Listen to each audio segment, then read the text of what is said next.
I promise I usually have people here helping, so. Some ground rules before we get started. Obviously, if anybody here, has people that need to speak, outbursts, stuff like that, you don't have to silence them, it's all good. We're in a friendly place, it doesn't matter. It's very simple. I usually start with the pledge, a quick prayer, and then I do very little talking, unless you guys need me to say something, but this is about the folks that are here to present information on autism, and then we open it up to the public for a lot of questions. I will tell you, Ruben Colon won't be here tonight because he had an emergency himself, without getting into HIPAA stuff, so he's been in the hospital, so he's not able to make it. Not because he doesn't want to be here, but because he physically can't make it. There seems to have been some confusion with the sheriff's office, so he's trying to get here, but law enforcement things come up. So other than that, we have a bunch of people here ready to give out information. Please indulge it. Ask questions. It's very important for you to ask questions, and we'll go ahead and get started. If we can just, for those that can't, please stand. We're going to do a quick pledge. Pledge allegiance to the flag of the United States of America, to the republic for which it stands, one nation, under God, indivisible, with liberty and justice for all. Then we can just have a quick moment of silence, and we'll go from there.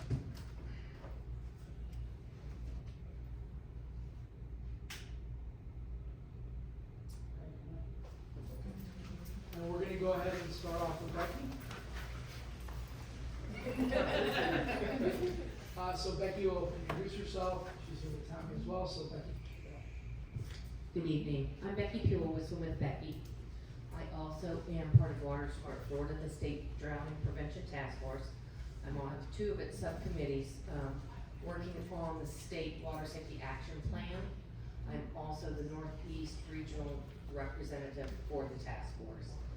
In addition to that, I also run the Volusia County Drowning Prevention Task Force.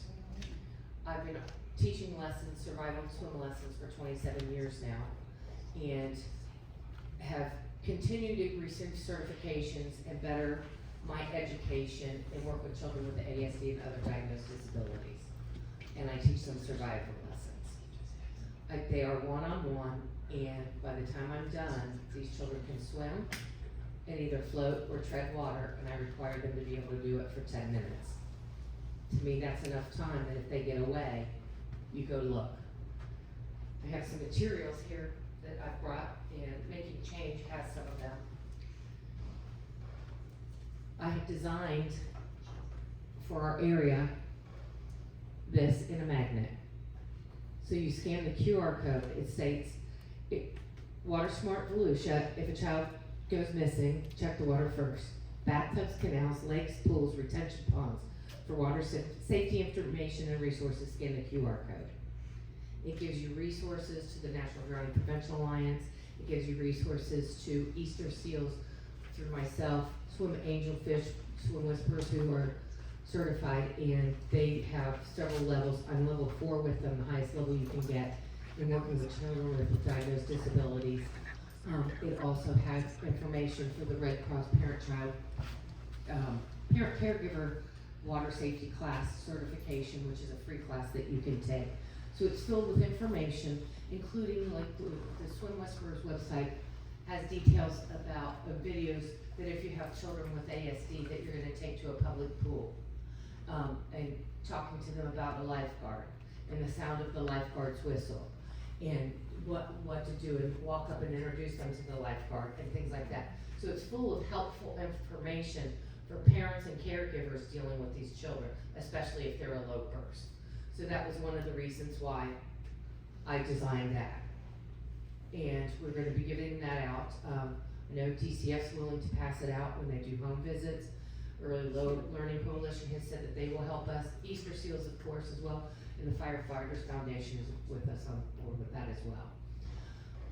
I also, unfortunately, is here to bring you bad news for our statistics. When you hear the statistics for the drowning numbers, as of right now, today, fortunately, we've not had a change in our statistics in like 9 days. That's a bonus. we're at 93 drowning deaths for the year with DCF. That sounds like a lot. That is 93 caregiver or parent lack of supervision where somebody has made a call about neglect. So when you get to the real numbers, come on in. When you get to the real numbers of that, so of the 93, 20 of those were autistic. 11 took place at vacation or rental properties. 7 of them are deemed other bodies of water, which one of them was actually a pigsty. 15 were lakes, ponds, and retention ponds. 66 were pools, and total fatal were 93. The total we had for the entire year of 2024 was 105. So to say we're 10 away is heartbreaking, and it basically is down to lack of supervision. We know that there's a breakdown in the supervision somewhere, and it's across the board. And this year we have at least 2 that drowned under the age of 1. Yes, yes. One of them was left in the bathtub unattended.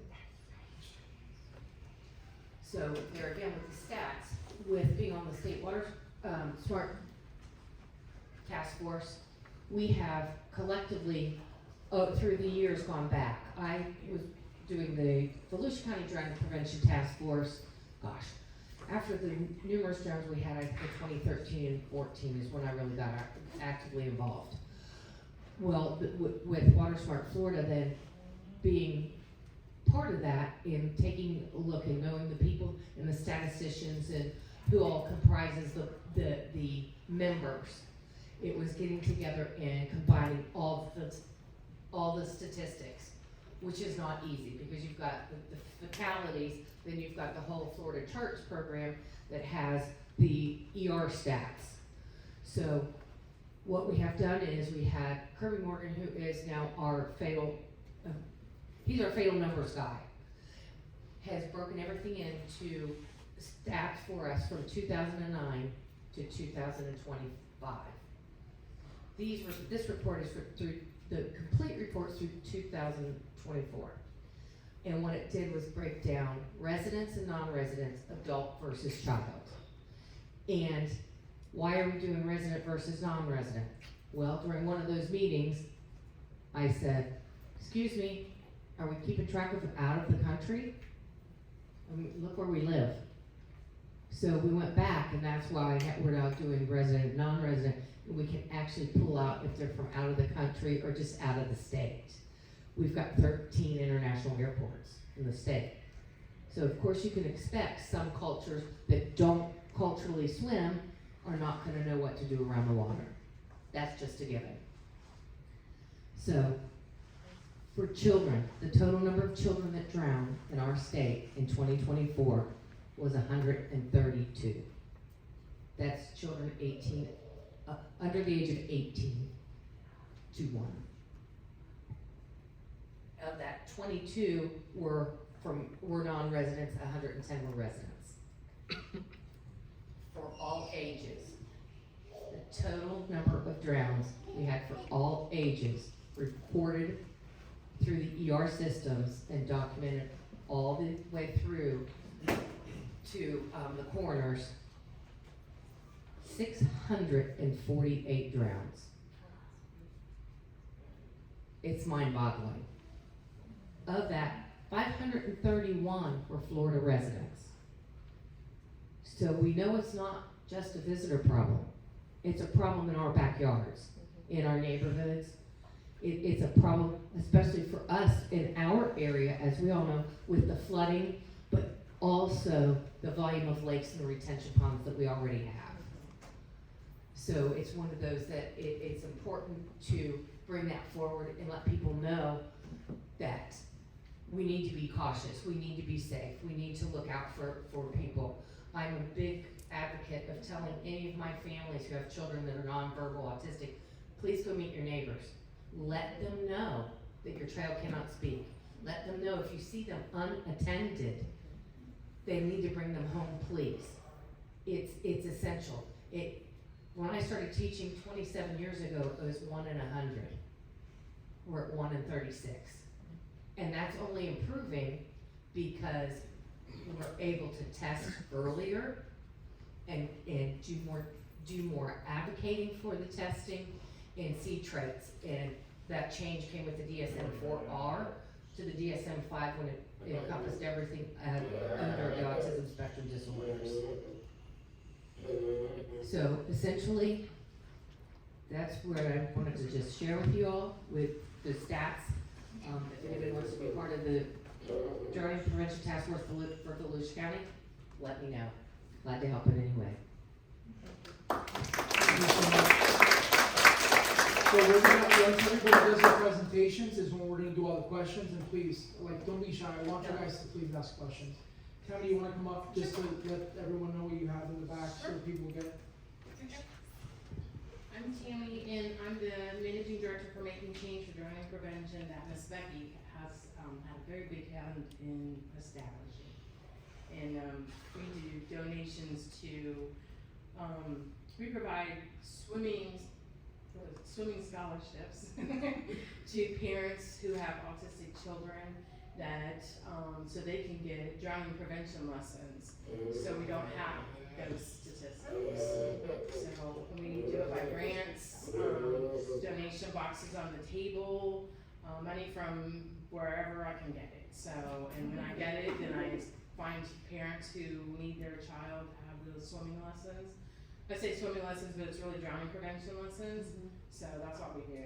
That's pretty much it. So we have a recipient that did the classes. JJ. That's what we do. We help this. This is that. This is love language beyond others. So there you go. Thank you, Tammy. Thank you.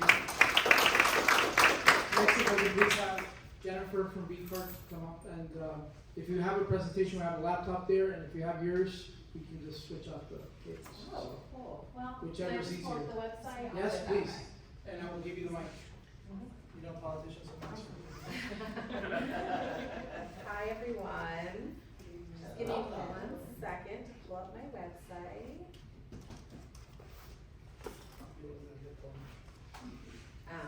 Okay.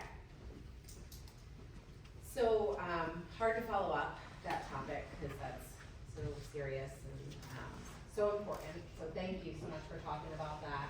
And if any of you are so inclined to give to Making Change for Drowning, I, as the parent of a child with special needs, can tell you all who probably also all know just how difficult it can be to get your child swimming and just how expensive that can be to get your child swimming.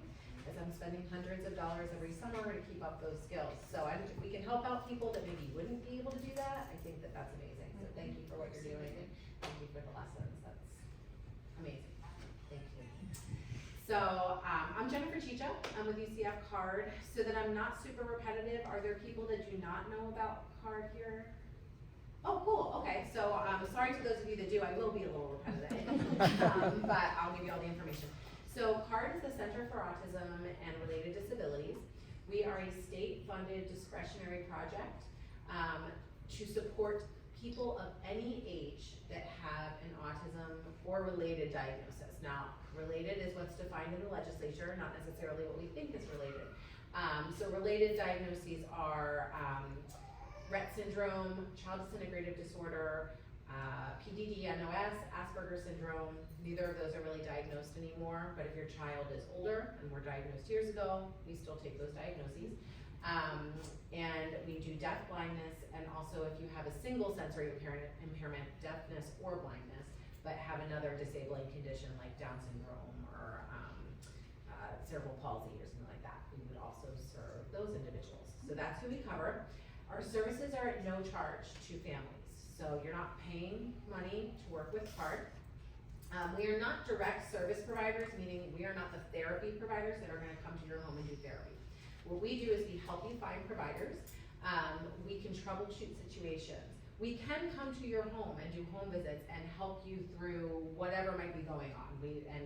Gosh, it's so hard when people will say, well, give me an example. And I'm like, well, we serve people from diagnosis, so as young as 18 or so months, through death.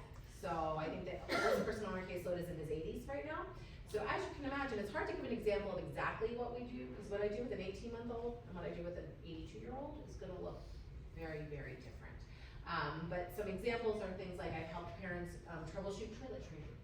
I've helped parents come up with a safety plan in their home for their children that wander and are at risk for drowning. We've gone through, and you'll see in the back, I actually have our safe steps for drowning, where we go through each drowning prevention, safe steps for drowning prevention, where we go through each area and talk about how are we going to enact this step in your home. We can create visuals. I've gone to homes and parent has said, this is the behavioral issue we're dealing with, what do we do? We've made visuals, social stories, first then cards, schedules, whatever they might need. We've helped adults with finding and keeping work, helped adults with housing situations, finding and keeping housing. So those are just maybe 5 or 6 examples, and you're probably, if you're like, I don't need those things, then still get with CART, because there's a plethora of other things that we can do to help you. It's generally based on, we'll do an initial phone call with you, we find out what's going on, what are your concerns, based on that we make an action plan. So then we'll go from there. We can help you with school issues, home issues, work issues, community issues, you name it. See Leanne's nodding, thank you, Leanne. I appreciate the endorsement, thank you. All of those types of things, help you find swim instructors. We can do that as well. So we provide services in 4 different areas. So the first area is that direct consultative support. So like I said, I am a BCDA, but I can't come to your home and do ADA because I have 1,000 people on my caseload. And ADA is, I would never sleep or eat or, anything. There'd have to be 15 of me. So I don't do that, but I can directly support you consulting. We can talk about the issues, I can help you troubleshoot, we can make a plan, make visuals, that kind of thing. We do technical assistance, where that means we can support anybody that supports people with autism. So that might look like going to a school and helping them set up supports. It might look like going to an employer. First responders, doctor's offices, hospitals, whoever might support people with autism and wants to kind of do a better job at that, we can come out and help them figure out how to do that for free. We don't charge for those services. We do public awareness events, which is kind of like tonight, where we're talking about this is autism, this is CARD, this is what we do. And we also do parent and professional training. Every year we have a statewide CARD conference where we bring speakers from, statewide, but we bring speakers from all over the nation to come talk about what they do, autism, how they can support, that kind of stuff. That is one of the few things that we charge for. I believe that's usually about $100 for the 3-day conference. So if you go to professional conferences, fairly inexpensive compared to other professional conferences. And if you're sitting there like, I could not afford that, that's okay. We also have scholarships that you can apply for that. So we do that. We also have the extreme benefit of having a sister nonprofit called Puhl that is providing autism links and services. That is in place to do many of the things that CARD is not funded to do. Because we're legislatively funded, the legislature decides these are the things that CARD's allowed to do. So sometimes parents will say things like, man, I wish you had a social skills group. CARD can't do social skills groups because we're not funded to do that, but you know who can? PALS can. So we do have those groups through PALS, and through that program, we support them. PALS programs are not free to families, but again, I think you would find them rather inexpensive. I think currently for their social skills groups, they're charging $35 for the semester. So, I know for my son's social skills group, I'm paying $78 a week. So definitely reduced cost. And I believe they also offer scholarships. They do community collaborations with different sports. We have soccer and tennis, those kind of things. We have social groups. We have just for fun social outings. I know I was asked earlier what we do for adults. So as far as what CARD does for adults, it's all those things I mentioned before. But then PALS has just for fun social outings where they get together throughout our 7 counties, up to maybe 4 nights a week. They go out, they do different things. We also have an adulting program where we teach adulting skills. We have another program which is kind of in between teenagers and adulting, which is called Level Up, and that's for like our 18 to 24-year-olds that need to start learning some adulting skills, but maybe aren't completely ready to be out on their own yet. We have cooking classes. We have a wide variety of things going on between CARD and PALS. So I feel like that was a lot of information, but this is our website. If you ever want to check us out, it's just ucf-card.org. And there is a ridiculous amount of information on this website. I can't even tell you. Often my boss will ask a question and she'll say, did you look at the website? And I'm like, yeah, that's on there. And it's like somewhere where I didn't even know because we have a ton. So if you had like a few weeks of hours free, you might have to go through everything and find all this stuff. But we do have, if you go into like about autism, it will kind of help you figure out, autism in adulthood, autism ages 5 to 18. So you won't have to spend forever. You can just kind of look and see what there is for each. PALS, I can never remember their website, but let me real quick. You would think I should know this by now. I've only been with CARD for 14 years, so I'm still pretty new. Okay, this is their website, pals-ucfcard.org. This is actually where our calendar is, so you would click on the calendar through the PALS website, and it gives you, I hate this calendar, I'm sorry, I know it's super overwhelming, but these are all the programs that are going on this month. So the reason you see the big lines are those are things that are happening every day, and then the little ones are things that are happening just by the day. So that is CARD and PALS. So hopefully I gave all the information. Thank you. As you finish speaking, if you can actually take a seat over here, Becky, Tammy, well, we have more spaces, but next we're gonna bring up Annette from the Florida Autism Society. Autism Society of Florida. Yep. What was it again? I'm sorry. Autism Society. of Autism Florida. Society of And I Florida. also have some. Sometimes I have dyslexia. Come. And then you have your own computer, correct? You do. Okay. Yeah. I think it's an HDMI cable. I'm sorry. No, you're fine. Go right ahead.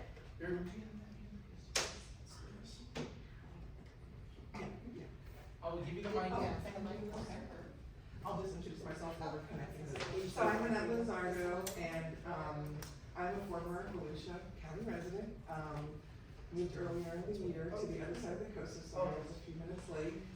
But these two lovely ladies are current Volusia residents, and I am the new president of the Autism Society of Florida. I've been on the board for about 3.5 years, but our long-term president, which some of you may know, Stacy Hoagland, from Water Smart, Heart, etc. She served with us for about a decade or a little more and just stepped down last month, and I was voted in as president. So Rachel, I'll have you introduce yourself real quick, and then Alexis. Hi everybody, it's nice to be here today. My name is Rachel. I am a proud mother of a 16-year-old that I've homeschooled and been part of so many different organizations, advocate, volunteer with everything, and policymaker. I advocate in the Capitol for policies, and I am a volunteer with this organization and soon to be on the board. And Alexis Ferguson. Hi, yes, my name is Alexis Ferguson. I am from DeLand, and I have a beautiful 8-year-old who is non-speaking, so he uses an AAC device. I'm also a high school public teacher in actually Orange County, and worked in gen ed for forever, and then had my son and realized that the world of special needs is a little crazy and hard to navigate, and especially in this county, we have a lot of growing to do.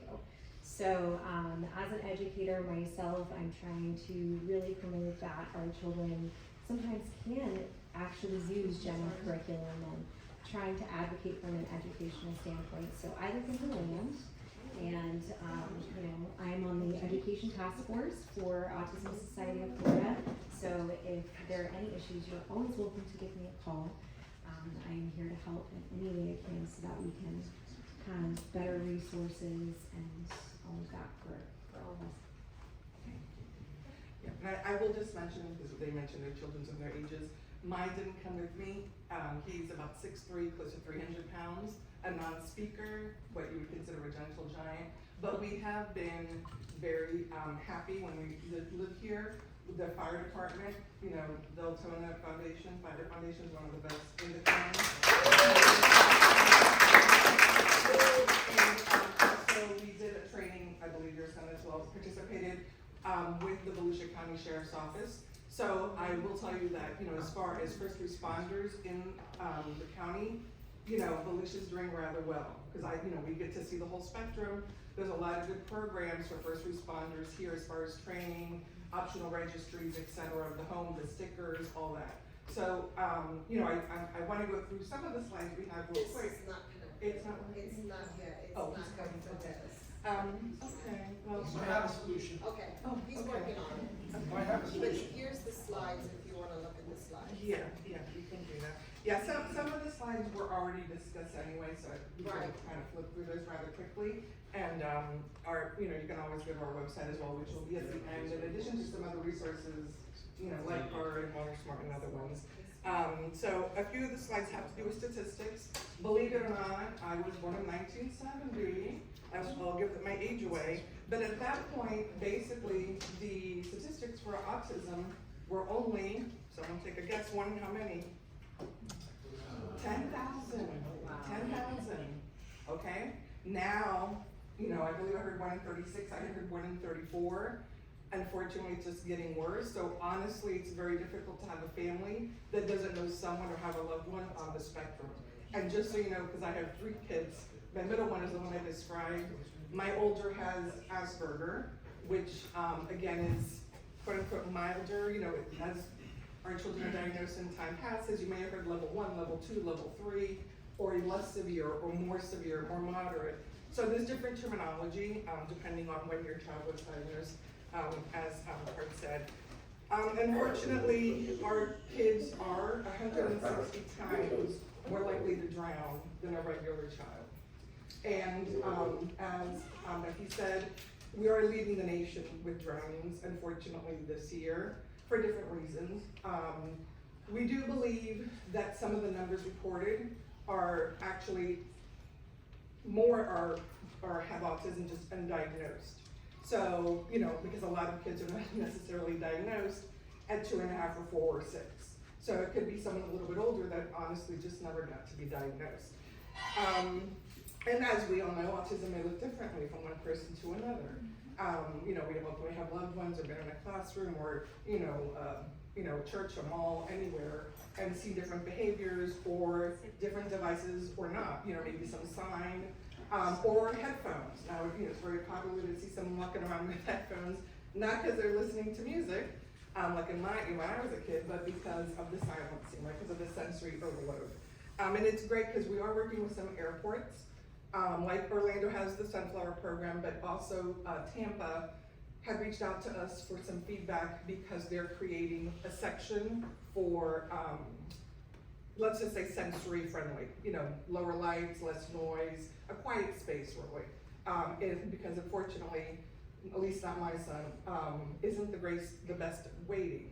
So, you know, we could go through, you know, different routines and social stories, which are great, but not until you're there, you know, and if something doesn't go as planned, you know, I believe life in general is about managing expectations. So, you know, we want our kids to be prepared for whatever transitions may come, be it going to the store and having to take a detour, or unfortunately maybe a 2-hour flight delay at the airport. You may have noticed that the ratio of boys to girls is 1 to 4, just so you know. So it is more common in males than females to be diagnosed with ASD. The occurrence in siblings, again, some of you may have more than one child, as do I. The likelihood of autism, if you have one child with autism, is 19% higher that another child will have autism. Again, that could look very different on the spectrum, like in my case. If you have twins, actually, especially male twins, there's a 33% chance, likelihood that the other twin will have ASD, autism spectrum disorder, as well. So there are some tips about how to help your child at home, and some of these have already been discussed. Visuals, you know, whether your child goes to the doctor or, you know, to visit the police station, you know, visuals are helpful. You know, again, and I see that as managing expectations for any child. You know, kind of tell them, you know, we're gonna do this, you know, we're gonna meet this person, or they're gonna do this. You know, even if it's to like draw blood, you know, because you have to go to the doctor or get a shot. So I believe it's all about managing expectations, and that would include visuals for our kids. It'll help them as opposed to just auditory. Okay. And feel free to. Well, we have time for questions. Some of the resources we share are early steps. You guys have maybe heard about that. Birth to age 3, Child Finder Fiddlers for ages 3 to 22. CARD, of course. In this region and all over the state of Florida. And the Medicaid, APD, Agency for Persons with Disabilities, the list, as it's called. So if you have someone with on the spectrum and you haven't put them on the list, I suggest you do that, because you never know what's gonna happen. And I will tell you that I met with the new APD director just about a week ago. And, you know, very hopeful that a lot of people are gonna get off the list. And I will tell you that my son has been off the list because someone that went before me through all this, her child is older and has CP and autism, told me, you gotta put him on the list, you gotta put him on the list. And I'm like, what are you talking about? And she's like, you know, when they're 18, that way, you know, they don't have to even worry about your income for Medicaid. I was like, okay. So at 4, I put him on the list. At 6, he had some behaviors that were considered crisis. And basically after some back and forth between local and Tallahassee, he was upped on the list for different reasons, but still denied. And that was 2012, I believe. The APD budget was increased that year, and literally, my son was 6 at the time. In that year, previous his whole lifetime, so 6 years before, no one had gotten off the list. So that year, I think it was, I don't know if any of you remember the number, but I know it was between 300 or 700 people got off the list and got services. Mine was one of them. So he was 6 at the time, now he's 19. So, what's that? What? I was just gonna ask. Oh yeah, go ahead while I look at this, yeah. I just had to add in here. So it's called the Agency for Persons with Disabilities. Is anybody familiar with it? Okay, good. Everybody should be familiar with it by now. It used to be where you had to mail in an application, and it was absolutely terrible. They just changed that to where you can actually apply online now. And if you think you don't need these services, let me tell you, it is a world of difference to be able to get those services.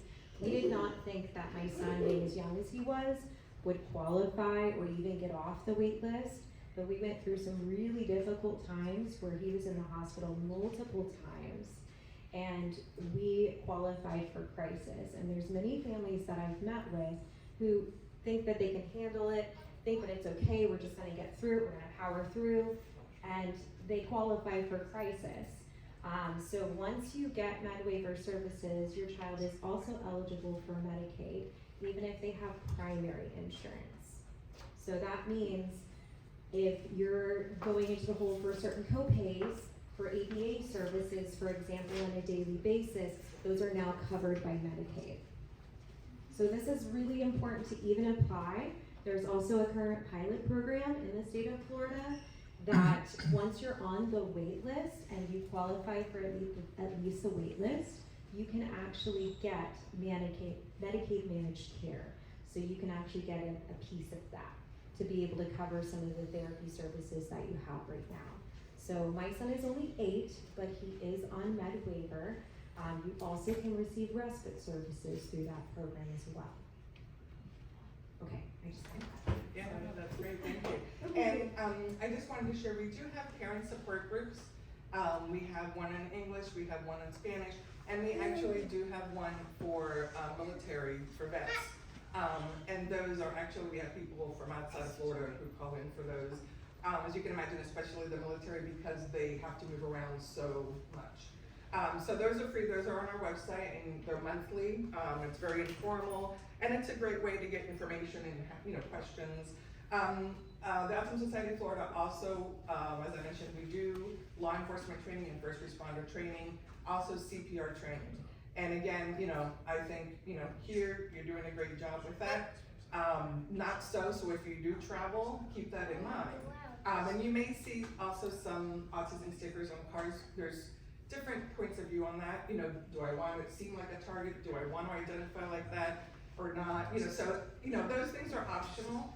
It's up to you. But I just would encourage you to put yourself in your child or loved one's shoes if something were to happen to you. That's all that's how I think. I don't think about me, I don't want, my son this or my son that. But what if something happens to me and he can't, unless he has his device and it's charged, and he can go and say something or show, information, you have to put yourself in their shoes. We also, we also have a peers program, PEERS, which is actually a program certified by, I believe it's UCLA.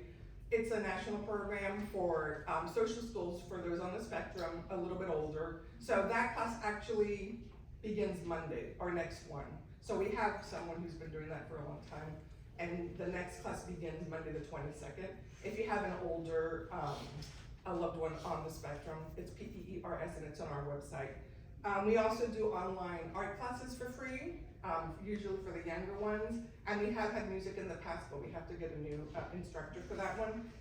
And we give hurricane kits to families as well. We have given some to, especially during hurricane season, to the fire stations, just to kind of calm kids down, especially if they're in shelters.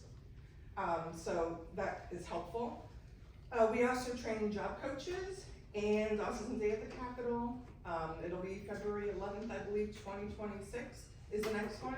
And it's a great opportunity, I suggest before you go, if you want to go, to reach out to your local legislators first, because that might be great to see a familiar face up there. Because remember, they're down here when it's not session and then they're up there. So it's a good opportunity to go. I know it's kind of a hike to go to Tallahassee, but it might be worth it, just to say hi, and they, it's great. It's a good day to go, and it's a good opportunity to just, introduce your children to your legislators as well. It's very educational. And last but not least, we do have a podcast and a YouTube channel. The podcast is called Reach, R-E-A-C-H, and it's actually hosted by a couple of self-advocates. So one of them is actually a former board member who is now living in Scotland. So we have another young lady who's a self-advocate who is a BCBA as well. So there are self-advocates hosting the podcast, and those are free and they're short, but they're very informational, and it's another good perspective. So I don't know, I think that's it for us, unless you want to add something else. I hope I didn't take too much time. Thank you. Thank you so much. We'll start with the questions. We got some more people. Next is Abe with Deltona Fire Rescue, and then we have a representative from the Sheriff's Office here who's going to kind of show us on the website how to get to the areas that we need to get to. So, Abe. Good evening, everybody. My name is Abe Espinoza. I'm the Vice President for Deltona Firefighters Foundation. Deltona Firefighters Foundation was formed by the Deltona firefighters. Our mission is to support our first responders as well as our community. Most of the time, we have our first responder coming up to our foundation asking, hey, can we help out our community, our citizens? We recently had a young lady from a scout troop that brought up an idea to us. She has a family member that's autistic, and she says, I want to be able to provide information to you guys in case there's an accident. So she came up with this great idea. We partner up with Eastern Seals, and it's called Claire's Covers. I'm not sure if you guys see that, but give me a second. I'll pull up the website.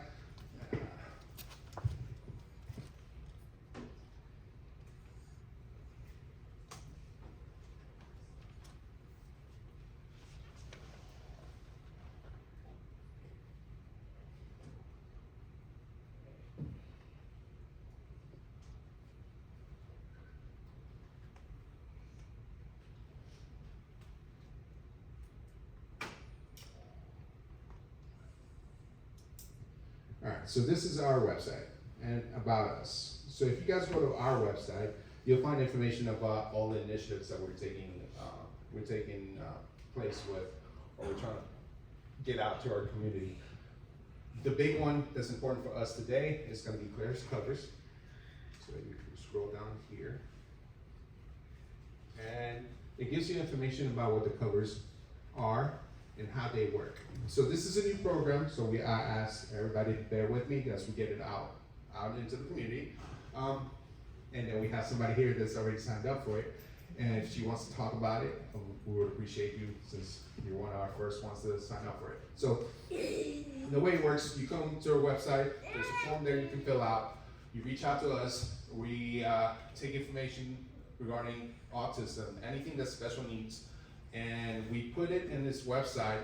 It's called ifineedhelp.org. What they did is they created a QR code that sits on a seatbelt cover.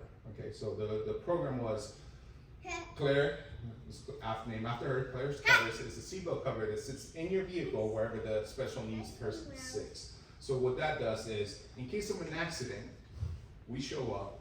We also came up with a sticker, which kind of goes back to somebody was talking about the stickers. You know, people want to feel a little bit uncomfortable sometimes putting those stickers up there, creates a target, but the purpose of the sticker is to help us and help the person in the car, right? So there's a special sticker that goes on the back window, wherever the person sits.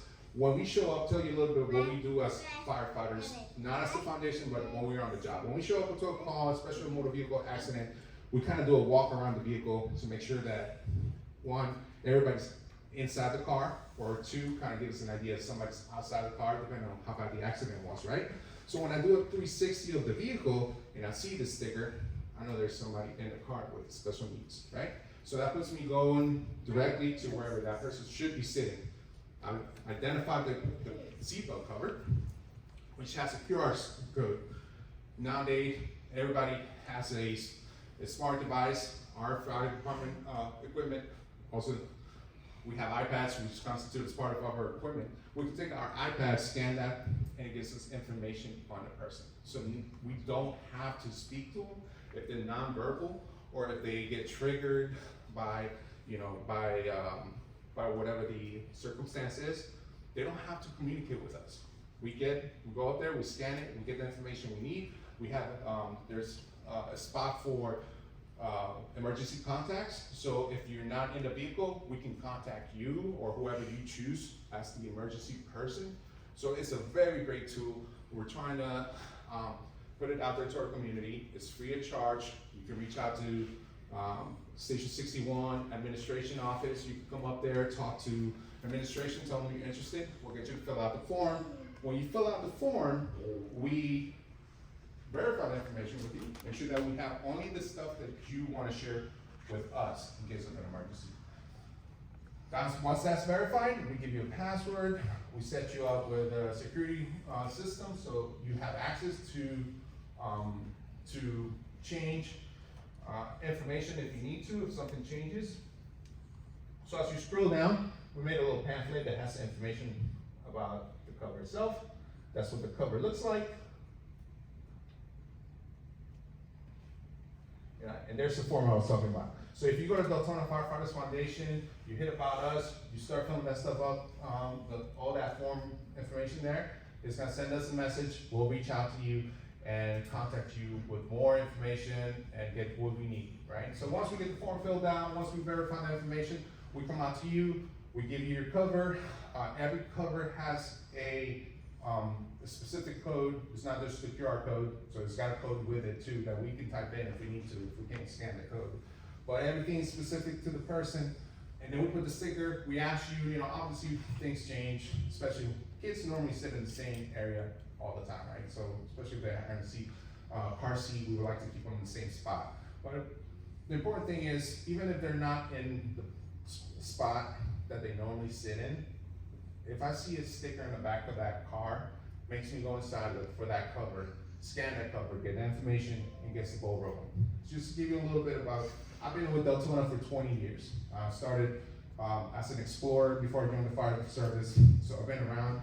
I have a big dedication to this community. Actually, I was telling the mayor, I kind of left in a rush from the house because I saw that this was happening today. I told my other half, I need to get out there, share some information. I'll be back. So she's waiting for me. She's like, come on, we gotta eat dinner. But anyways, this is about you guys. This is about the community. We care about you guys. So we try to do whatever we can to help out. This program is free. Feel free to reach out to us. We will make it work, right? It's important to us that we can provide any care we can. Just a little story. I had a car accident not too far away. It was raining. We had a kid in a boy in the car that was just nonverbal, hard to communicate. Deputy came up. I think it's the deputy, but the deputy was getting frustrated because the kid was completely not communicating, right? Took me a second to something kicked in. Went and talked to mom because mom's already loaded in the ambulance and said, hey, is there anything I can do for the kid? She goes, yes, I'm sorry, I forgot to tell you. He's autistic, he's nonverbal. If he doesn't have his stuff there with him, he's not gonna communicate with you. Made me a second, went into the car, got the stuff there, and it was a change, you know? You guys know. Sometimes it's just one thing that makes a complete change in their attitude. So it's important that we know that when we can't communicate, we can visualize what's going on, and this is gonna help us. So please share with friends, the community. We're working on getting this program out to the schools. My next step is to reach out to schools, especially where we have special needs students, share the information, and a little bit, something else, right? So the fire, we're probably kind of time, but the fire service, we try to do what we can. Autism is a big thing for us. You've probably seen one of our ambulances wrapped in autism, right? So we are strong about our special needs community, autism. We have a Brookie box, which when we come up to the home of a special needs patient, we can bring out this box with sensory toys and stuff to try and engage them so we can perform our assessment and provide our care. It's important to us. I'm always going to tell you this, and I'm pretty sure Chief Sorcerer would agree with me. Everybody's always welcome to swim by the fire station. It's important for me that our special needs kids, mostly, it doesn't matter, kids, adults, but our special needs community are comfortable with our first responders. You know? It's important because if something does happen, we need to be able to make them feel comfortable in order to provide the care, right? So always welcome to swim by the station, stop by. Now, you know, we are your fire department, so you can knock on the door as long as the fire department's there. We'll show you the trucks. We'll get them to feel comfortable with us so they can see who we are. So that if something ever happens, we're there for them. A little bit about what we're working with Miss Becky. We're still in the initial phases, but we want to do something similar to the thirst cover related to drowning prevention. So we're going to work on a sticker, creating a page solely for providing the information that she wants to share with you guys. My idea is to, if you have a special needs person in the home, you have a pool. Deltona is the biggest city in Volusia County, right? Or a residential city. We have a lot of residents, but we also have a lot of water. Unfortunately, like Ms. Becky said, there's been a couple of drownings already. To me, one drowning is too many. Yeah? So obviously we cannot prevent them, all of them, but if we can minimize, we're winning the battle, right? So we're coming up with a program. We still got kind of working logistics out with Ms. Becky, so look for it. Again, I invite everybody to visit Deltona Firefighters Foundation, to stay, communicate with us, tell us if you have any ideas, help us help you, okay? Also visit us on Facebook, we'll post stuff up there. So that's all I got. I'm gonna have to run. If you have any questions, you can reach out to the mayor. He's always happy to get in contact with me, or you can visit the website. All right, thank you.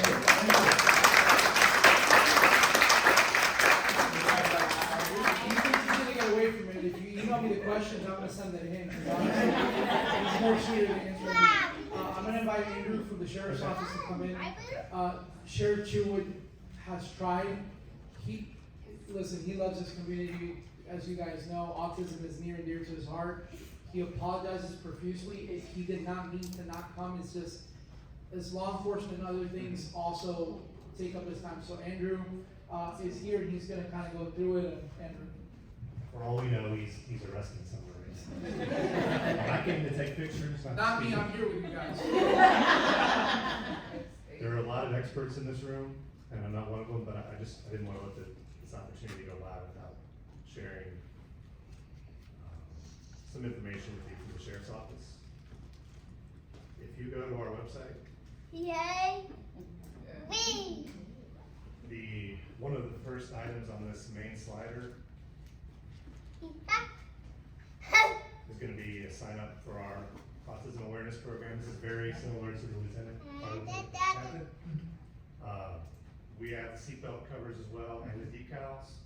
I encourage you to use theirs, use ours, use whichever one that you prefer. But the thing about our database is that if you sign up with your contact information, we can enter that into our dispatch system, which allows dispatchers to put some information into CAD to, if there's an incident at your house and deputies show up, they know there's someone there who may not respond as other people do to lights, sirens, commands, things of that nature. We feel like that's important to know. I've been out there, I'm not a deputy, I'm doctor, basically. I've been out there when we've searched for these kids who are missing around. Wow, this is get scary. It's an incredible feeling when we find them alive and well, and I've seen it, and it's the worst feeling when we don't. And I hope you take everything here to heart and really do everything you can to learn how to swim and know how to prevent a tragedy, because too many of them. I'm ready for a ride. And yeah, any information, please feel free to email what's on this page. Mommy. Not me.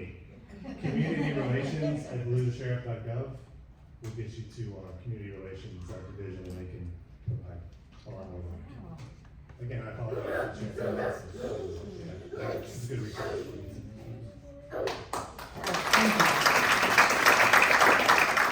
So we are going to do questions. I know I said that the town council of 7, but I want to make sure everybody's questions are answered. I think that's probably one of the most important reasons why you guys came, because I'm sure you guys have questions, right? So we're going to start with the questions. Whoever wants to start off, just raise your hand, and I will go to you. All right, we'll start with you. I'm going to leave this mic on here. Turn on your mics as well.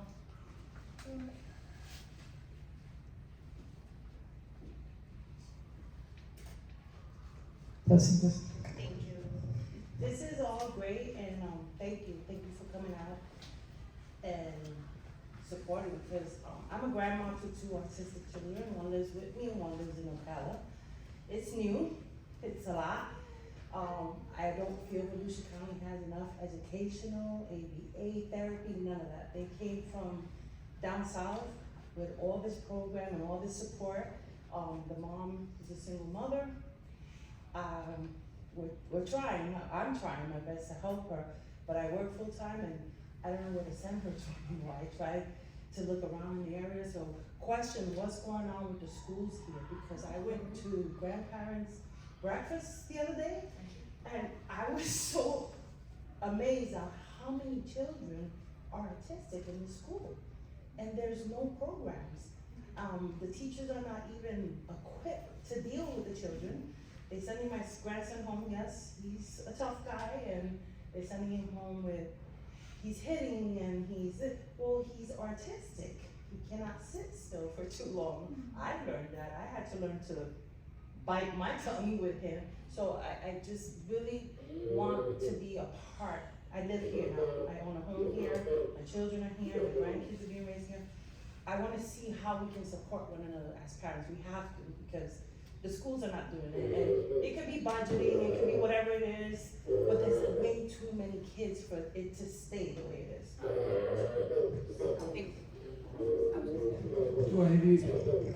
I was just gonna make a comment on that, because of the volume of children I work with autism, and a lot of them, like JJ, I mean, I start them in the program and they stay on with me because they enjoy being in the water, it's something different. But a lot of the families are telling me to go to a sensory area or someplace for the children to play, you have to go to Oviedo or Orange County. Our county does not have any facilities that you can go in. The other thing is a lot of the stores don't have sensory nights where you turn down the music, you make it go. I know one of my swim grandmas, it works for Walmart, and her grandson is here, I teach him, he lives in DeLand, and she called the regional managers to get the Caroline's carts into the stores. Yes, actually. So that's what it takes, is a community to come together and say, this is what we want, this is what we need. So, I don't know if you all can help us too on all of that. Please use the mic. It's off. It's Okay, sorry. No, I was just gonna say, it is unfortunate, cause when I moved here, I came from Palm Beach County myself, and I was very taken aback by the lack of school choices. I also was a little dismayed because literally months before that, the DOJ had entered into a settlement agreement with Volusia County Schools. So they know there needs to be room for improvement, and I had spoken to the superintendent at that time, and, they acknowledge it, and, they're for it. I don't know, if it's, lack of, not awareness, but resources even for the teachers. You see what I'm saying? So I will tell you, that one of our big, bills for years, has been cameras in the classroom. Because a lot of our nonverbal kids, we wanna know what goes on, it's not live stream, it's just video, like you walk in any store, they can go back and look at the video. So this legislative session that passed, the House, literally, everyone was yay, yay, yay, yay. So literally, the House approved it 100%. Unfortunately, it did not get into the Senate committee meetings. We're gonna try again this year. So we're working on our senators, but if you reach out to your senator, because literally we need support from the Senate for that. Go ahead, sorry. I was just gonna say, so I know Representative Tremont championed that. Oh, yeah. I have made a commitment, to work on the Senate side on that. Great. Just FYI, I don't blast that everywhere because I'm not doing it for attention, I'm doing it because I believe in it, and I believe that, this needs to happen for many reasons, mainly for the security of the kids, the parents, not because the teachers are doing anything wrong, but it's a security. Right, and I will tell you that, at the House, like you said, 100%, so, it's bipartisan, and both sides are forward. But, and, just to throw that out there, because it might be something that Volusia could do. So, a little bit over 3 years ago, Broward County agreed to a pilot program, surprisingly. And believe it or not, the teachers unions, at the end of that pilot program, finished about a year ago, were like, oh, we like this, we want it. Because we had teachers say, I'm glad the parents can see the habit. I didn't get Johnny. Johnny literally, fell like in his head and it cleared me. You see what I'm saying? So we have teachers that saw the benefit of having cameras in the classroom. And it's really not a matter of money and funding, because, it's fine, I'm used to it. I'm used to that all the time. I just get louder. But literally, it's really not a matter of funding, because if you do the numbers, obviously each county is different, each district is different, but we're talking an average of 6 to 8 per student. Okay, so I think that's a lot better than having a tragedy in a school. For the teacher, for the child, not just the child, but imagine those in the classroom that may see something, that, something tragic. So, really, that's, I'm gonna have to be talking to you, because we really want to work with the Senate. This literally, committee meetings are beginning in October and November, and we're already working on some of the senators, because you may or may not have known, it was in the news, but literally, I was at Autism Day this past year. Literally the day before is when, unfortunately, a Tremont's child's aide was in the news. Yes. So it was a very emotional time. Speaker Perez, Speaker of the House, many of you may know, has a brother who he himself has referred to as having severe autism. So that is a blessing in disguise in the sense of it helps him understand what we go through day by day. So, you know, like I said, that the House is great, we're really working on the Senate this year, and that's really one of the main bills, because also that affects elopement protocols in the classroom, and guess what? That goes over to drowning prevention. You know, so it's all kind of tied in. Sorry, go ahead. Yeah. Thank you. No, I know. My name is Daisy Ortiz, and as a special education advocate and consultant, I have so many things that I could tell you right now. But I do have to say, I am part of the ESC advisory committee that we have in Volusia County Schools. So I invite you guys to come, please. Yeah. And it's online, so it's a Zoom. If you go to Volusia County Schools, we have the link there. Our next meeting is Tuesday, the 23rd, from 5:30 to 6:45. So there's plenty of time, and we need to hear your voices, because the only way that we can solve any issues that we have in any areas is by collaboration. So I do believe in that. We have brought an issue about drowning prevention, and we have been spoken about that. So we have you called many times to come and speak to the parents. So please, it's very important to hear from you. We only have it in English, but if there's a need to have it in Spanish, so I invite you guys to go there. And thank you for having this. This is my first time here. Thank you. Any questions? We'll start. I wasn't looking, so I don't know who had their hand up first, so. Okay. We'll go this way, so we'll go you, and then you.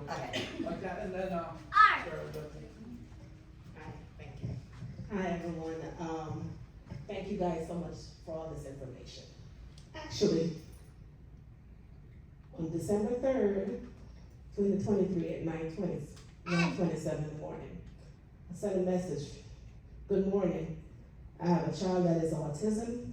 I know there's not much things for kids with autism to do in Deltona or any resources. My child is on an IEP in Friendship Elementary. Please, any help?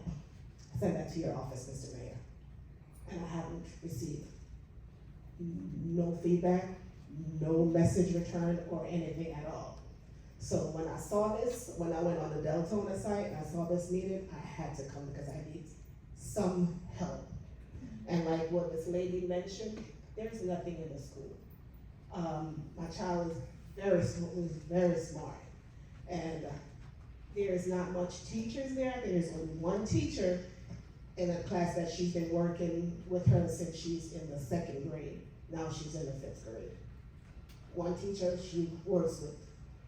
1st graders, 2nd graders, 3rd graders, 5th graders. All of them are in the same one class. So it's hard for my child to really work because she has the younger kids, and it's also the distraction because not all of them is on that same level. So that is my problem that I am having. Trust me, I'm at the school, I'm in their face, I'm talking to them because I'm a strong advocate. If your parents can't advocate for your child, who is going to do it? We have no resources here in Deltona, no programs, no places that I can take her that says, okay, let's work. She is really good at arts and, drawing. That's what she does all the time. There's nothing that I can take her to do. Everything else is in Orlando, so far away. I need help. So, I don't know if you wanted to respond first about, and then I'll. Yeah, so if I really didn't respond to you, I sincerely apologize. I will tell you, as many people that are here know, I might take a little while to respond, but I always respond to every single one of my messages. So I somehow missed it. I apologize. As a former advocate myself, especially with things like that, I would not just ignore it. So I don't know where the fall off of that is, but afterwards, show me the times and date stamps and stuff, and we'll go through it together. So please. So, unfortunately, I am not the specialist that supports Volusia County. We have 3 that do, and they were all booked for other events tonight. So I cover Seminole, so I can't speak to couple of you have said what's going on in schools. I can't tell you what's going on in schools, but I can tell you that that is part of what we can do.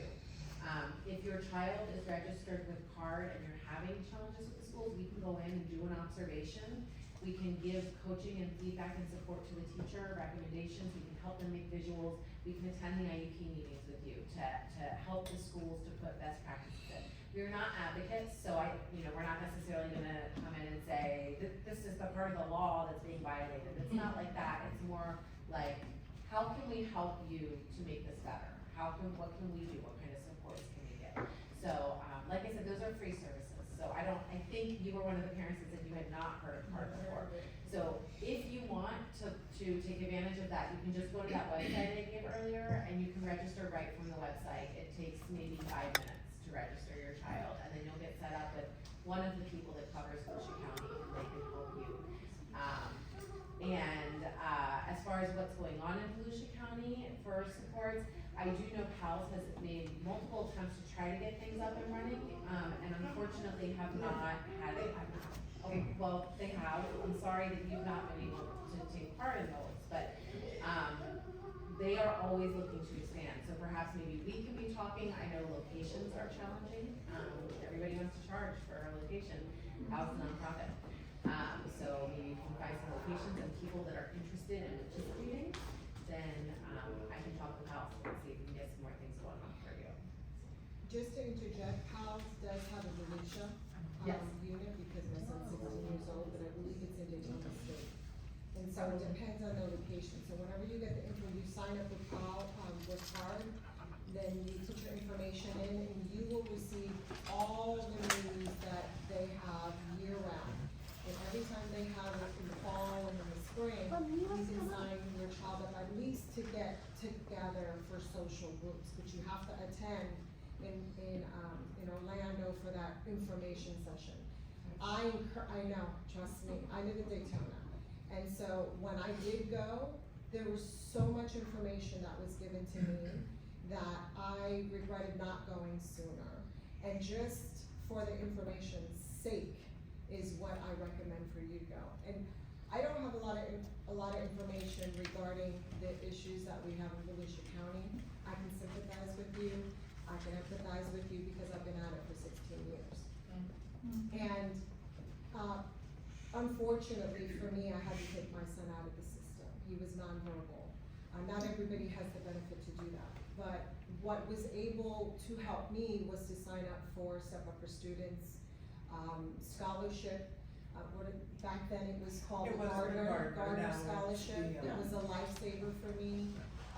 And if you have not done that, to be able to hire who you need to hire, to tutor your child, to train, take your child to gymnastics classes in your area, I went the out of the box thinking. And so yes, we all need, our children need ABA, but I put them in gymnastics, homeschool class, or whatever you have to do. I encourage you to never ever give up on advocating for your child. So I commend you for being here, even though that was a disappointment for you. Things happen, but I'm pretty sure there's gonna be a resolve. But I can just say to you that you have to keep going. We have to keep going for our children. We have to keep going for any organization that provides services, to be a member of an organization, because that's how we get the information. We have been trained to the Department of Policymaking of the state of Florida. So we have been educated on what other states do. We don't rank high up there. So it isn't just Volusia County. Yes, there's other counties in Florida that do better, but as a state, we are really lucky. And so in order to move forward, we have to be active in this, and we have to be active in policies. And so just keep going, folks. Don't ever give up on your children. Just keep looking for services.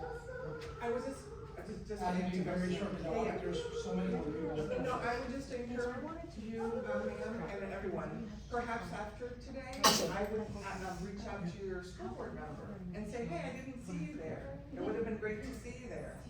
Why weren't you here? So he's in the hospital. We'll just Okay. That's somebody else. I didn't know it was a very life-threatening situation. Sorry. That's okay. And he's really great about it. Sorry. But, at least tell him about it and encourage him to come, and I will. It's recorded, so I Oh, great. And I will tell you also, just in general, we have seen some promising, feedback and more activities from, Parks and Recreations departments and, county ADA focus group. So I encourage you to do, to be a part of that, because believe it or not, that trickles down to the schools. So that's all I wanted to say. Sorry, go ahead. Hi, so welcome. This is awesome. My name is Mariana, guys. That's my husband, and my grandson. He's 11 years old. Very, very, very smart. And we don't know how to work with their parents. Okay, so I was wondering, is there any grandparents group? Because like right now we get them once a month.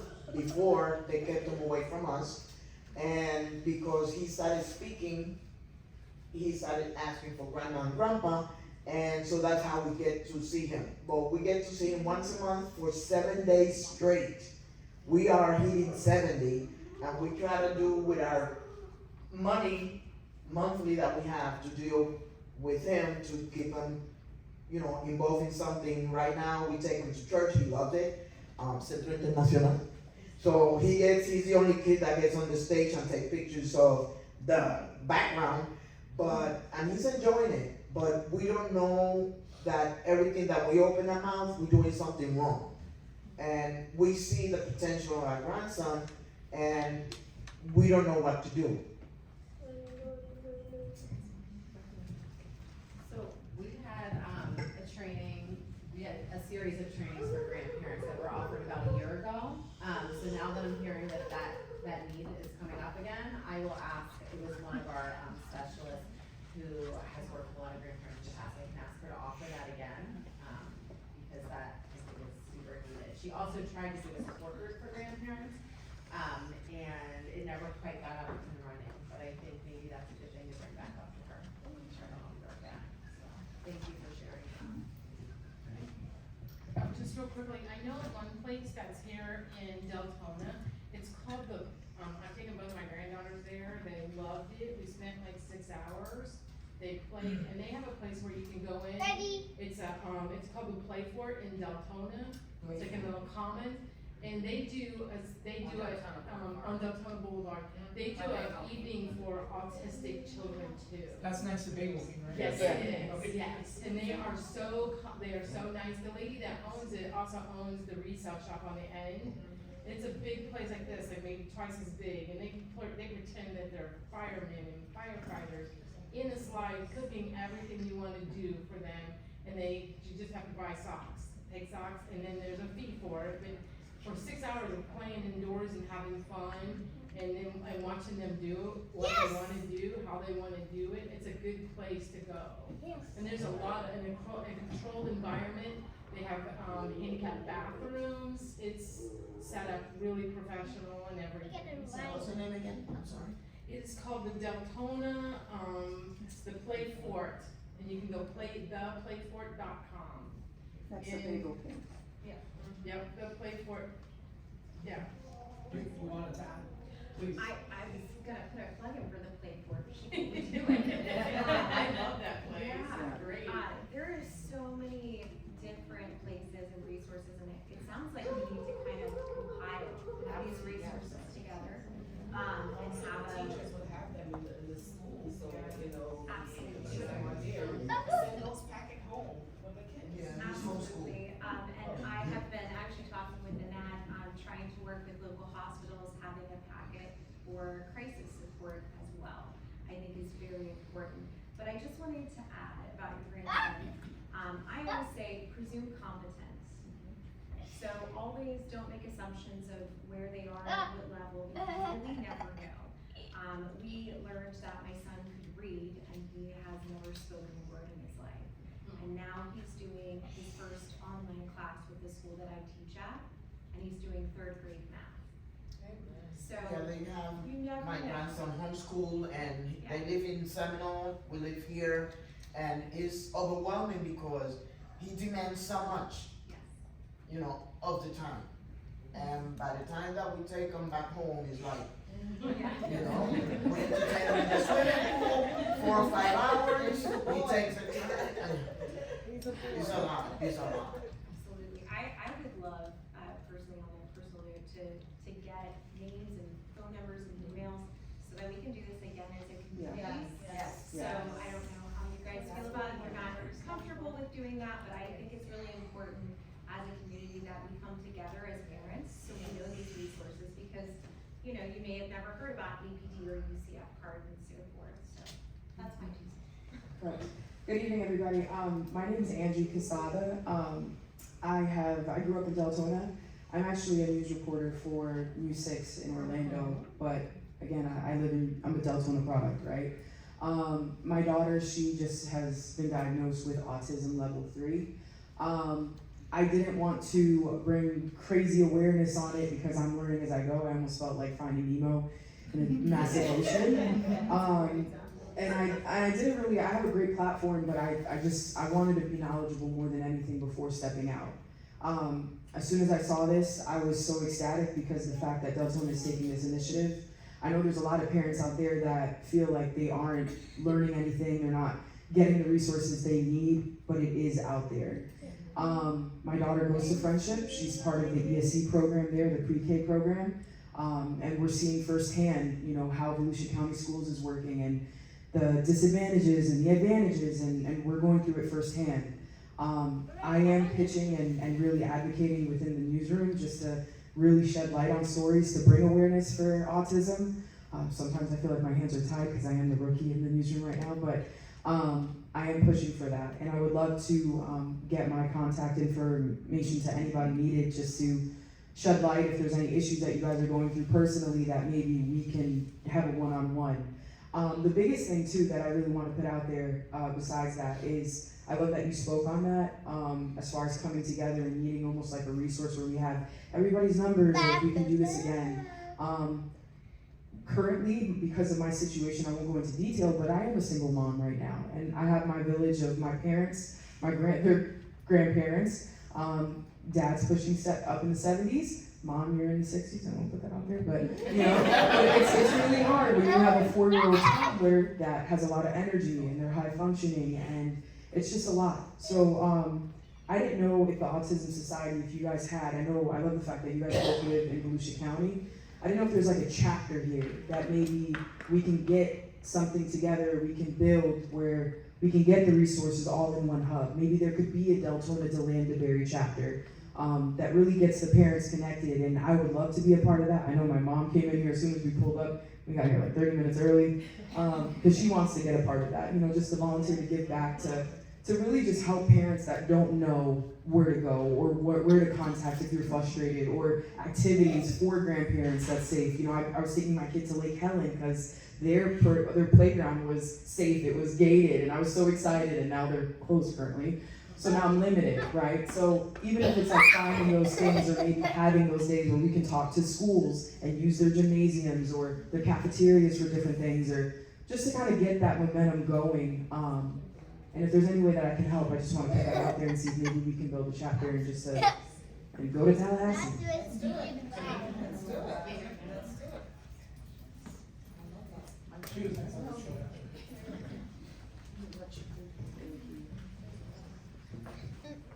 Hello everyone, my name is Sarah Reagan. I am a longtime Deltona resident. I've lived here since 2001. My 3 children are all products of Volusia County Schools, including my youngest, who is now 27 years old. He started at Deltona Lakes Elementary in the multi-BE program. He had wonderful teachers. I feel so bad that so many of you feel like the school has not been there for you. I don't know if I just got lucky, but the teachers that my son had made a huge difference in his life, and I give them partial credit, I get some of it, for him becoming the man that he is today. Unfortunately, the man that he is today has been shunned by the city of Deltona. We have been applying for jobs now. We're going on 16 months. 16 months. And by the way, I did not know that CARD worked with people over the age of 18, and now I feel like a ding dong. I did not know that, and I am sad that I didn't. We kind of fooled around with CARD for a while, and we're up here. This was before COVID, so there wasn't as many Zooms back then, and so I was tired of driving to UCF because the traffic is gross, and so I just kind of stopped. It was not worth my time, but now I think to myself, I may have made a mistake with that, and so I would like to revisit CARD. Thank you, I appreciate that. So I actually, and I know this sounds terrible, but I have a list of all of the places that we have applied in 15 to 16 months that have either ghosted him, turned him down, or lied. What did I do? Lied to his face. Okay? I have McDonald's, Wendy's, Walmart, Publix, Dollar General, the Cocky Rooster, John Knox Village, Wawa, Aldi, Circle K, Epic Theaters, Panda Express, Volusia County Schools, the very school that educated him, lied to his face and told him there was no positions available, and they weren't. Lied to his face. He cried in the car. Let's see, Halifax, Dunkin' Donuts. Manager of Dunkin' Donuts, I have a receipt in my email stating that she doesn't want to be accused of discrimination, but she won't hire people with autism because her cousin has it. Yeah, I kept it. Let's see, Olive Garden, Ollie's, Winn-Dixie before they closed. Goodwill. You would think Goodwill. No, denied. Key Food, Chick-fil-A, Five Guys, Subway, Jeremiah's Ice, Racetrack, Osteen Diner, and Gaps. It is a lot of work to constantly apply to jobs. It is a lot of work to get constantly rejected and ignored. It is not good. There is an influx of people with autism about ready to graduate from Volusia County schools that have nowhere to go, nothing to do, and it is a problem. And I just wanted to bring that up because most of the time, a lot of the time with autism, we're focusing on our little ones, and that's a wonderful thing, but they grow up. And now I have a 27-year-old man in my house who wants to work, who is fully capable, but no one will give him a chance. And I'm calling out all of Deltona and Orange City. Thank you. So sorry. That is exactly what I'm going through. So I feel here because my 16-year-old wants a job. And when I say don't give up, what I mean is I'm having to knock on the doors because VR, vocational rehabilitation, they have contracted with some of the, stuffing the envelopes or, washing the dishes, and we have children that are, when it comes to computers, they can open it or fix it and all that. And so the fight is for us, right? We have to be the one out there in the community. Someone knocking on the door, collaborating with resources. Look at the talent that's in this room and the reach that's in this room.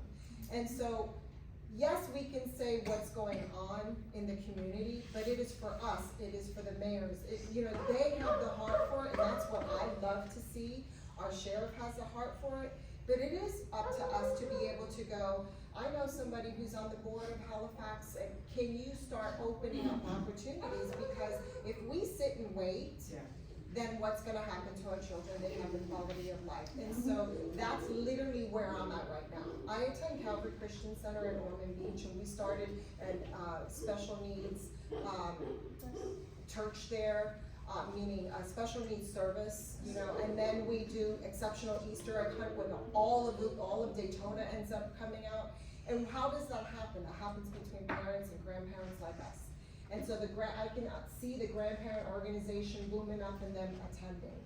And so now for our children, the adults, right? We have to be the ones to go, thank you, Mayor, for this opportunity. Can you, when you're among the boards and speaking to the influential businesses in this area, who would open the door to your son and start there? Just like I will be like Embry-Riddle, Daytona Beach, our colleges there. Why can't they work in the colleges? Why not? By the way, I do want to say we are working with vocational rehab We just were connected with a wonderful person through Goodwill who was working with us, and we just had a really great job interview this week that I'm praying that will come through for him. And there has to be incentives for these businesses, right? And so there has to be incentives for them, and there is a list, if you can remember the list of incentives that they have, and those are the things we have to be educated about, so when we're speaking it, they know, oh, okay, so I not only get the vocational rehab person training your child, they don't have to train your child, but also paying for a certain period of time, so now they're not being charged out of pocket. So, I'm with you. Thank you, I appreciate you so much. I'm with you there. I would just add that when I was up there for Autism Day, my son is 19, so when he was diagnosed at 2.5, to now things are very different, as you can imagine. And the legislators are aware that a lot has been done and a lot is in place for the younger ones. And I had more than one tell me, next year we're focusing on the older kids. Because we know, now someone like my son, there's a lot of things in place, but now he's 19. He's gonna be out of school soon. And then guess what? We all know there's that cliff. And I will just throw out one statistic more, sorry, but unfortunately, even within the disability community, not just autism, of those who actually have a college degree, be it college or university, anything from associates to a bachelor's, unfortunately, only less than a third actually have a full-time job. So, it's beyond the autism community, it's a disability community problem, just so you know, but. We're gonna do 2 last questions. It'll be the lady here, Eunice, so if we can. Alright, thank you all for being here, I really appreciate it. My name's Katie Egan, I'm a Volusia County teacher, I teach at Galaxy Middle School. I also have a 6-year-old who has severe autism, so I see both sides of it. I just wanna ask, how can we get a BCDA into the classrooms? Because we don't have any of that in Volusia County. Sorry, I didn't mention all this. My daughter was in an ESCPK program. And they wanted me to put her in a helmet, but she said because they had no one that could give her services. Like, we have behavior specialists that overview for once a week or so, but there's no one to actually help in the classroom. And I make so much as a single mom and a teacher. Correct. So I couldn't get Medicaid, so there's no way to bring anyone into our schools. I would love to interject because I've actually worked with a lot of the ADA programs in Volusia County. My son wears a helmet, so I completely understand. For my daughter, they wanted me to put her in a helmet, and I refused because I knew it was just more so like she needs to learn how to communicate. And she's still nonverbal, but she's doing so much better at ABA for the last 2 years, so she didn't need that. But we're not trained. And our teachers in the schools, I'm not trained as a teacher. I'm trained because I care as a mom, and I care about my students. But I did that on my own. There's no, hey, here's how you work with a kid with autism. So when you're telling me you're gonna put my daughter in a low ratio, EBD or ESCD, EPK and things like that, those teachers have a 1 to 4 or 5 ratio, and they're not trained, one person can't handle 5 behaviors like that, and we're not trained to work with that. So it's not fair I couldn't do it as a teacher, it's not fair to her teacher, but it's also not fair as a parent, because your kid has such severe behaviors. What do you do at that point? And unfortunately, they're very limited, I'm sure Jennifer can add to this, in the ABA world with severe behaviors. There are some clinics that will just not accept it because they're not equipped for it. They're not safety trained and so forth. I'm happy to talk with you after to tell you the ones in Volusia that are worth their salt, or consult, I guess you could say. You have every right to request an RBT to be in the classroom with your child. This is where it goes down to educating yourself on the IEP, which I call it the acronym alphabet soup. Essentially, they throw a bunch of acronyms in front of you. My son's last IEP was about 4 hours long. So I understand that 100%, but you have every right to that. They're also supposed to be documenting daily. If they are not, they are going against that IEP. and you can actually file for something called due process. So, there are advocates in Volusia County as well, IEP advocates, and as a public school teacher, I don't know if you do gen ed or. I do gen ed, yes. Me too. It's a whole new world. It's a whole different world. But those resources are out there and available, but sometimes when you're in an IEP meeting and they know that you are not educated on it, they'll take advantage of that. I had a support system, so I'm very thankful for that, but even like when I was talking with behavior specialists, like I was trying to ask like, hey, you know how severe your behaviors are, like how can you go about this? And I was told, because I work for the district, that it was a conflict of interest. Wow. And I was like, please look at me as a parent, like now, because if I quit today, which I did, obviously, but if I quit today, right now I'm not a teacher, look at me like a parent, like how can I help my child? And unfortunately, the system is not set up for that. My son has to have 24-hour care, so I as a general public school education teacher, I am the sole income. And even at our pennies that we get, our children do not qualify for Medicaid. So this is where it's really important to apply for the Agency of Persons with Disabilities. I'm not just giving a plug. Denied through the crisis waiver. He told me I would have to Baker Act her or I would be in and out of jail. I was like, it's a shit. I went to the office, I was crying to them, I was like, I'm gonna have to quit because I can't send her to school. Let's talk after. I'm happy to help in any way I can. Yes. Hi, everybody. First, I just want to thank the mayor for the platform that he's given us today. Thank you, ladies, for all of the organizations you're from. I was speaking with Daisy before she left. She's a part of the ESC advisory with Volusia County Schools. They have an ESE night at Embry-Riddle, unfortunately. So I hope that we can advocate for something here. We learn so much and it is so needed here. The information that I have a 14-year-old now just entered high school. He's not verbal. I didn't know he can go to the high school until he's 22. And they do job preparedness. I just found this out at the Embry-Riddle family night. So I learned so many things. It was free. It was a very good event. If we can find a place, Mayor, to have it here in Deltona, it would be greatly appreciated, all of the groups.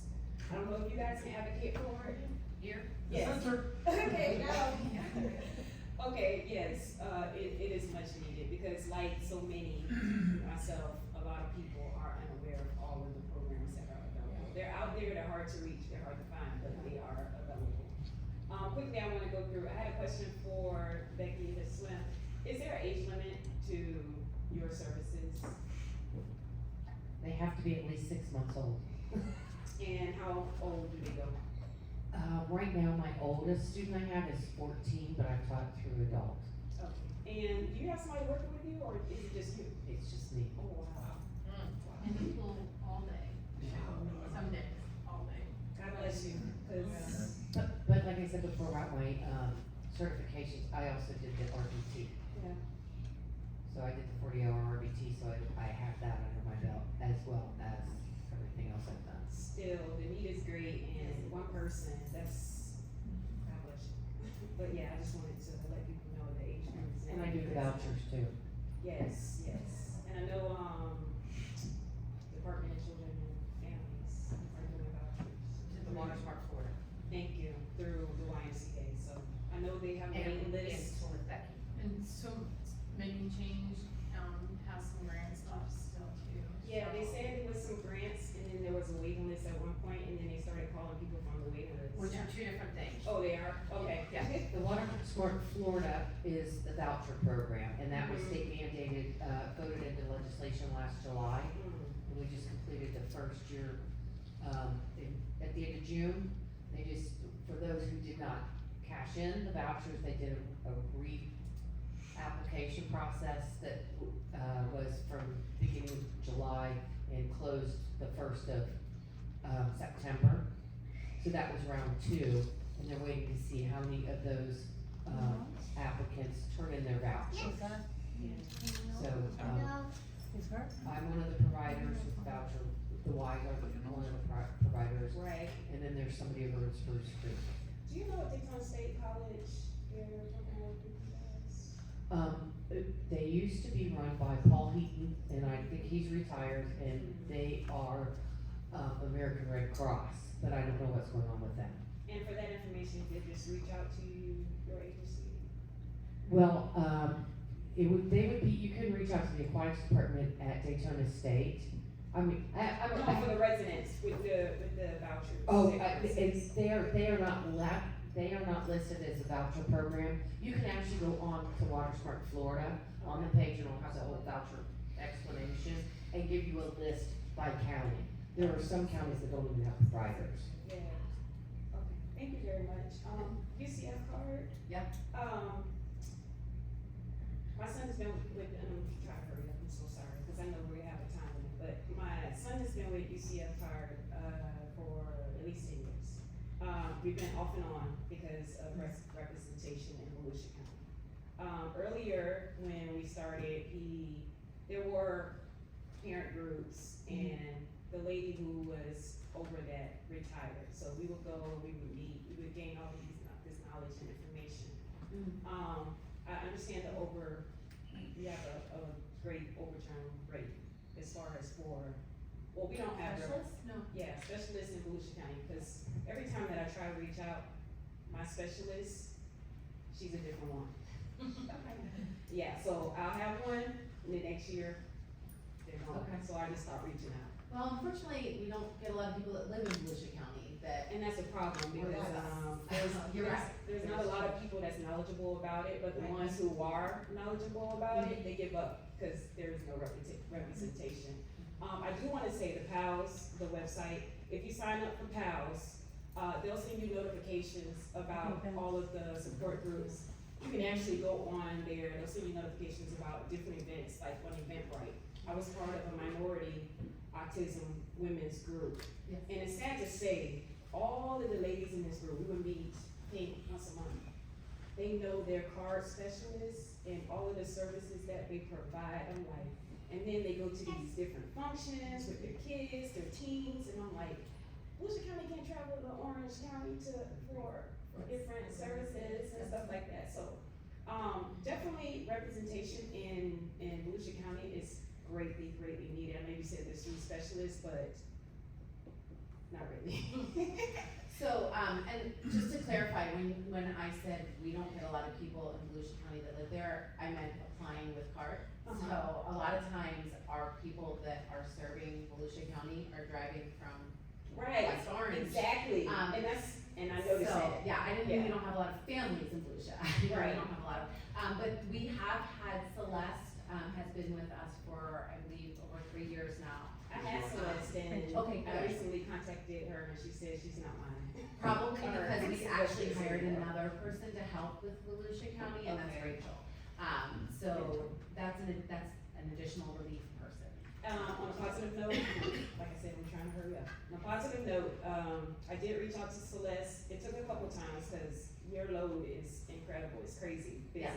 But for the parents that's here, if you ever need an advocate, IEP advocate, I did reach out to Celeste. She was able to come to Deltona Middle School with me, and during the IEP meeting, and she made some suggestions when we couldn't agree with Volusia County. She was like the little person that stepped in and compromised about, time with ABA or speech or OT or whatever. So it is a fight, but it's necessary. So I suggest that every parent sign up with UCF card, get your advocate, get somebody. It's free. You don't have to worry about going to, pay for the services, and they stay with them their entire life, right? Card serves them their entire life. Card, And yes. then unfortunately, as you've identified, I think since I've been with Card, we've had 5 different specialists in Volusia turnover. We used to only have 1 person for Volusia, now we have 3. So that's why I was like, we hired Rachel, that's an extra person in Volusia. So it's not necessarily the person will be with you for your whole life, but Card will be with you for your whole life. Card will be with you. Yes, and I hate to be the bearer of bad news. Celeste is excellent. She's having twins, Yeah, she did in tell me weeks. she was having So a baby. you won't have someone. Which I was saying, so don't fret, don't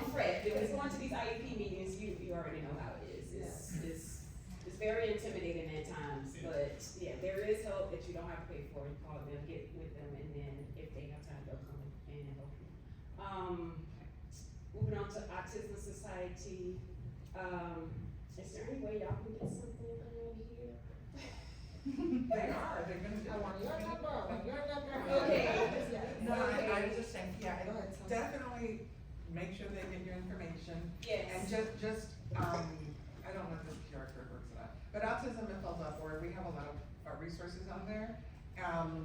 Yeah, I'll just put it here in case you have. Because I think, QR code. like But- you ladies were mentioning, like Step Up for Students, it's people that don't know that. I myself don't qualify for any services, unfortunately, I never have. That's actually the only one, I will say, that's the only one that's not income based. Right. Oh, no, I'm saying That's like, what I'm saying is, People don't know about Step Up for Students is available, and unfortunately, a lot of people don't know that. Correct. So that's what I'm saying, if we can get that message out to the residents, myself, my son's did ADA, he's doing OT right now, he goes 2 sessions, have to go to Sanford, I pay about $60 a week, he's constant because he's nonverbal, he uses a bad device.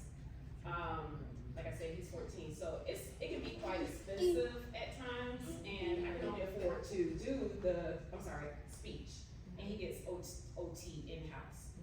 Fortunately, Volusia County is behind, they sent me a letter the other day about all the many hours that they're missing, but it's something that, again, you have to advocate for in IEP needs.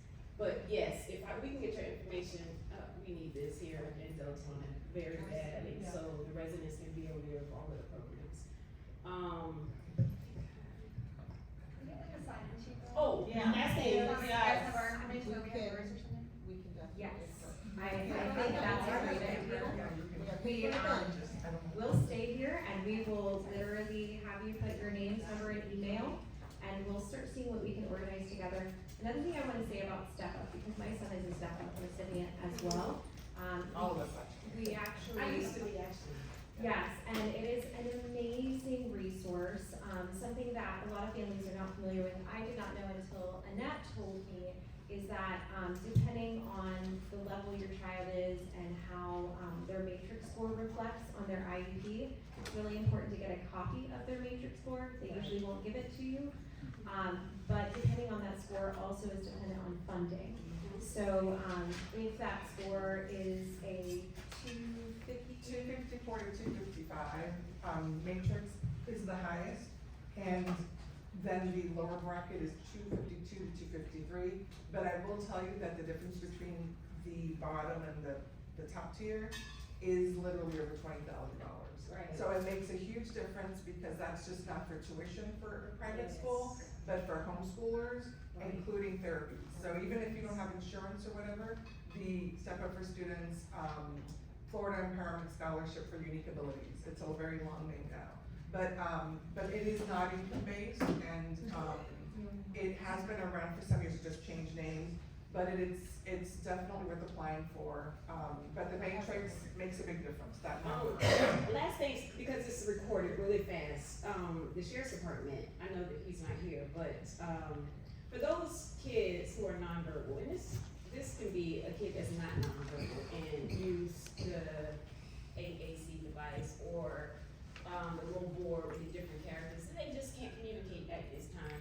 For something, sheriff's department, if they had something maybe on an iPad or in their car, when you have those kids that's probably lost or, eloped or, so they can have available the child be able to communicate. That's what I wanted to relay to Chitwood about possibly having something, that all the sheriff's department, even if they share it on the shift, they can transfer it from car to car, or maybe if it's in laminated form, something card so that, when the kid is lost or they can have a way to communicate if the child is gone. Oh, one more thing, and I'm I'm over now with this. I work in the Person Recreation Department. I'm looking for insight on programs that we can offer the youth. So if you have any programs that you would like to see, that's Person Recreation. How about a swimming pool? Yeah. That's different. I was told no. Liability. Okay, so to kind of wrap it up, right? First off, I'm not gonna take credit for this because it was really Eunice. She approached me, so she deserves a round of applause on that. Full disclosure, every year I try to do a special needs resource fair. I pay for it out of my pocket. The city doesn't, I pay for it. And I invite vendors for free. I don't charge them a single penny. We usually get like the Orlando Magic on Wheels here. We get so many folks. This year I had so much on the plate I couldn't. But then Eunice was like, hey, everyone's talking about the ball, what's going on? That was kind of what it was. So I was like, you know what, let's put this together. I called Chitwood. Chitwood's like, oh, 100%. And then he gave me a list, all you amazing, wonderful people. So that's how I was able to contact. So that's very important. Secondly, you know, it's very frustrating hearing everything that's happening, right? I work for a company that does IEPs and things like that, court testings. And I've been in those meetings 4, 5, 6 hours. I mean, full disclosure, I was in a meeting where they thought they paused it and they were making fun of the child. And we had to record it, and then it's like, it was the school district here in Florida. I won't say where, but the point is that I haven't experienced on a family side, but I've been on those calls where I'm hearing, oh, my child, you know, now has special needs. She was being bullied. She got hit on the temple of her head, and she's losing her sight. And listen, I'm a grown 41-year-old man, and I'm weeping in tears. And the advocate's like, do you need to get off the call for something? It's not, what you guys experience on a daily basis, it's not easy. That's why I feel for you guys, right? Since I became mayor, one of the things that I've advocated for is the Children's Maternity Hospital come to the city. Right? I've reached out to every single possible hospital. Oh, you did? Here's what I'm going to tell you, and it relates to this, and this is why I want to mention it, right? So one of the big hospitals, I won't mention which one, you'll probably hear it and be like, oh, there's big ones. I was told, we're here in this area, the reason we can't open one in Deltona is because Deltona satisfies one of the top 5 cities that helps us stay open, right? I rushed my daughters, both were under 5, to the hospital. Sorry, speeding, full disclosure, at 3 o'clock in the morning, because I don't care. I know, but it's still recorded. And just to get to a hospital, whichever way you go, is 40 minutes. And that's praying there's no traffic. Because if you take them to a local hospital, then what happens is they stabilize them and then they still have to transport them out. So sometimes it's safer just to go. So selfishly, that's one of the reasons why, because I know we have the youngest population, or the population of the youngest kids in Volusia County. So I want to see that here, mainly because our residents need it. It's warranted. But I get that excuse of, Mayor, there's not enough residents.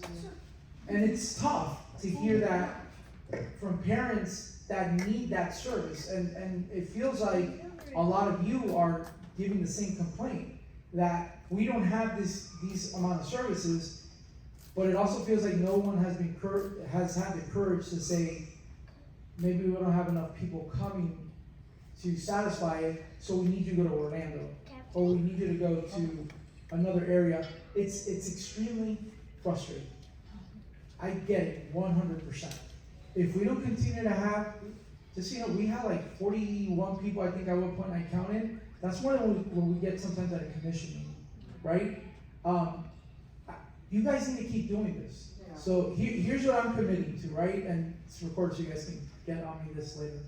So next week on Wednesday, I'm having a business and entrepreneur town hall, which that I do every year as well. I will bring up the conversation with all the business owners that'll be there about some you've mentioned, so I won't. I'll be there. I'm gonna be there next. Yes, you will. That's. So let me bring that up. So let me bring that up. I'll bring up why are we not, you know, what do they need? Because maybe they're afraid, right? Let's be honest. Maybe they're afraid because they don't know. What do they need to help even if it's from the city, from the state, from the county, what do they need from us to help them hire people with special needs, right? It shouldn't be a dogma, it shouldn't be a stigma, it shouldn't be anything. It's a hire, here's a list of the things that we have to kind of abide by, and that's it. I will also commit to, on my mayor's page, I will try to kind of put, I guess like a more information. So I'll try to get all your links, and I'll try to put it there, right? Maybe that's just an extra space. Maybe 2-3 people visit it, but that's 2-3 people I didn't know before, right? I thought everybody except me knew about UCF card, and obviously there was people that actually needed it, didn't know. So those are some of the things I'm committing to, but you guys need to speak up. And you know, for the lady, like she said, she reached out to me. Listen, if you do it once, try it again. There's nothing wrong. I get people that come at 2 o'clock in the morning, believe it or not. 4 o'clock in the morning. And they're like, Mayor, that's just the time that I'm working now. I have to regardless of full disclosure, now it goes on silent from 11 to 5. So I'll here in the morning. But try it again. We're all human. We drop the ball at some point. Nobody here can say they haven't dropped the ball. So reach back out. I know some of the ladies here emailed me how many times, and then it's like I'm answering and I'm trying. We all have a gazillion things we're doing. So the most important part is let's be each other's support system. Let's help each other. And I'm sure these ladies up here have a wealth of knowledge and information that I absolutely do not have. I know Eunice is a big advocate for this, and I thank her because she literally was the one that put the fire for this town hall to happen. So please, all your information there as much as you can, and together we'll figure something out. So thank you guys for coming out. Have a good day. Thank you.